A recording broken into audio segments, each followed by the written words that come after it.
যে কোনো প্রশ্নই হলো না, কোনো সন্ত্রাসী থাকবে না এখানে। আর স্থানীয় সরকার নির্বাচন এটা সারা দেশে হবে যেভাবে হয়, এটার সাথে জঙ্গল সেলিমপুরের কোনো সম্পর্ক নেই। কনভেনশনাল পুলিশিং কে বললো? ঐতিহ্যবাহী পুলিশ, তার সাথে বিজিবি ছিল, র্যাব ছিল, মিলিটারি ছিল, অন্যান্য বাহিনী ছিল, হেলিকপ্টার সাপোর্ট নিয়েছিল, 4000 বাহিনী গিয়েছে। এখানে শুধুমাত্র কনভেনশনাল পুলিশ কোথায় গেল? সবাই রাষ্ট্রের পক্ষে, রাষ্ট্রের বাহিনী রাষ্ট্রের কল্যাণে জনগণের সাথে কাজ করবে, জননিরাপত্তার জন্য কাজ করবে। সবাই আমরা এক। এটা না করলে কি স্বরাষ্ট্রমন্ত্রী এখানে আসতো? তারা এটা দুঃসাহস দেখিয়েছে বলেই যে আজকে এখানে সমস্ত চট্টগ্রামের এবং রাষ্ট্রের সমস্ত শীর্ষ কর্মকর্তারা এসছে। আমরা রাষ্ট্রীয় বাহিনীকে যারা চ্যালেঞ্জ করার মতো, হামলা করার মতো দুঃসাহস দেখিয়েছে, তাদের আশ্রয়স্থল কোথায় দেখতে চাই এবং তাদের সর্বশেষ আস্তানাও আমরা নির্মূল করব। আমরা চট্টগ্রামের সকল মাননীয় সংসদ সদস্যগণ এখানে আছেন। এখানে আমাদের সিটি মেয়র আছেন এবং মাননীয় প্রতিমন্ত্রী আছেন মীর হেলাল সাহেব, পুলিশ ডিপার্টমেন্টের হেড অব দি ডিপার্টমেন্ট আছেন, আইজিপি আছেন, স্বরাষ্ট্র মন্ত্রণালয়ের সিনিয়র সচিব আছেন, বিজিবির ডাইরেক্টর জেনারেল আছেন জেনারেল আশরাফ, আমাদের আইজি প্রিজন সাহেব আছেন, divisional commissioner, CMP commissioner, DIG, SP, DC, বিভাগীয় কমিশনার সবাই আছেন এবং অন্যান্য ডিপার্টমেন্টের আমাদের র্যাবের এখানকার লোকাল চিফ আছেন, অন্যান্য ডিপার্টমেন্টের সমস্ত কর্মকর্তারা আছেন, সামরিক বেসামরিক অনেক কর্মকর্তা আছেন। এটা একটা হাইয়েস্ট লেভেল মিটিং চট্টগ্রামের। আমরা এই জন্যই মিলিত হয়েছি যে দেশে আইনের শাসন প্রতিষ্ঠা করতে হবে কার্যকরভাবে, জনপ্রত্যাশা অনুযায়ী।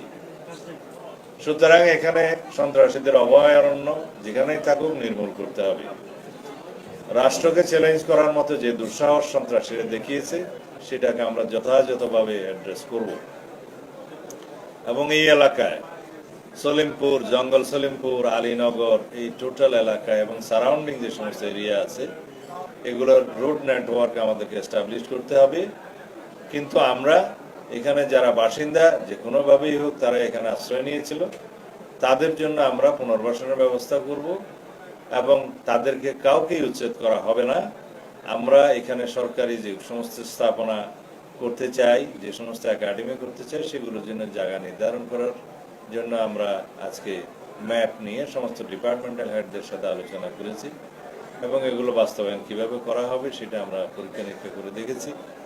আমরা প্রাথমিকভাবে এখানে চট্টগ্রামের জেলখানা যে স্থানান্তর হওয়ার কথা বা এই যে লিং রোডের পাশে সেই জায়গাটা আমরা দেখেছি এবং আরো প্র্যাকটিক্যালি ভিজিট করার জন্য সংশ্লিষ্ট কর্মকর্তাগণ যাবেন। এখানে কাউকে ডিস্টার্ব করা হবে না, কোনো বসতি উচ্ছেদ করা হবে না, কিন্তু আমরা এই কারাগারের স্থানটা আমরা আগে নিজেদের দখলে নিয়ে, কারা অধিদপ্তর, আইজি প্রিজন তার দখলে নিয়ে পরবর্তী উন্নয়নের ব্যবস্থাটা আমরা করব। সেটা জরুরি হয়ে গিয়েছে। অন্যান্য ডিপার্টমেন্টের জন্য কোথায় কি স্থাপনা করা যায় এবং কি করতে হবে সেগুলো আমরা যথাযথ পরিকল্পনা করে এগোবো। তার আগে আমরা এলাকায় আইন শৃঙ্খলা পরিস্থিতি, আইন শৃঙ্খলা নিয়ন্ত্রণ করতে চাই এবং শান্তি প্রতিষ্ঠা করতে চাই। আর সন্ত্রাসীরা যেখানে আশ্রয় নিয়ে থাকুক না কেন, যাদেরই আশ্রয় নিয়ে থাকুক না কেন, সেগুলো সবকিছু আমরা চিহ্নিত করে তাদের বিরুদ্ধে ব্যবস্থা নেব ইনশাআল্লাহ। আপনারা সবাই সহযোগিতা করবেন, কারণ গণমাধ্যমের বন্ধুরা যদি আপনারা সহযোগিতা করেন, ইনফরমেশন দেন যথাযথ প্রক্রিয়ায়, তাহলে আমাদের আইন শৃঙ্খলা বাহিনীর জন্য সেটা খুব বেশি সহায়ক হবে। কোনো তফাৎ নাই, আমরা প্রশ্নই বুঝি নাই। জেলা প্রশাসন, পুলিশ প্রশাসন সবাই সরকারের অঙ্গ এবং সরকারের পক্ষে সরকারের নির্দেশনা বাস্তবায়ন করে, এখানে কোনো ব্যবধান নাই। অবশ্যই রাউজান, রাঙ্গুনিয়া, ফটিকছড়ি, বোয়ালখালী সবকিছু অ্যাড্রেস করা হবে। এগুলো সমন্বিতভাবে প্ল্যান হচ্ছে। এই রাষ্ট্রের বাইরে নাকি? যে কোনো প্রশ্নই হলো না, কোনো সন্ত্রাসী থাকবে না এখানে। আর স্থানীয় সরকার নির্বাচন এটা সারা দেশে হবে যেভাবে হয়, এটার সাথে জঙ্গল সেলিমপুরের কোনো সম্পর্ক নেই। কনভেনশনাল পুলিশিং কে বললো? ঐতিহ্যবাহী পুলিশ, তার সাথে বিজিবি ছিল, র্যাব ছিল, মিলিটারি ছিল, অন্যান্য বাহিনী ছিল, হেলিকপ্টার সাপোর্ট নিয়েছিল, 4000 বাহিনী গিয়েছে।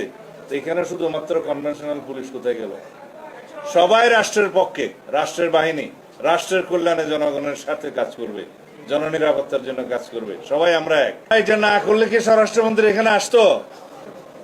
তারা এটা দুঃসাহস দেখিয়েছে বলেই যে আজকে এখানে সমস্ত চট্টগ্রামের এবং রাষ্ট্রের সমস্ত শীর্ষ কর্মকর্তারা এসছে। আমরা রাষ্ট্রীয় বাহিনীকে যারা চ্যালেঞ্জ করার মতো, হামলা করার মতো দুঃসাহস দেখিয়েছে, তাদের আশ্রয়স্থল কোথায় দেখতে চাই এবং তাদের সর্বশেষ আস্তানাও আমরা নির্মূল করব।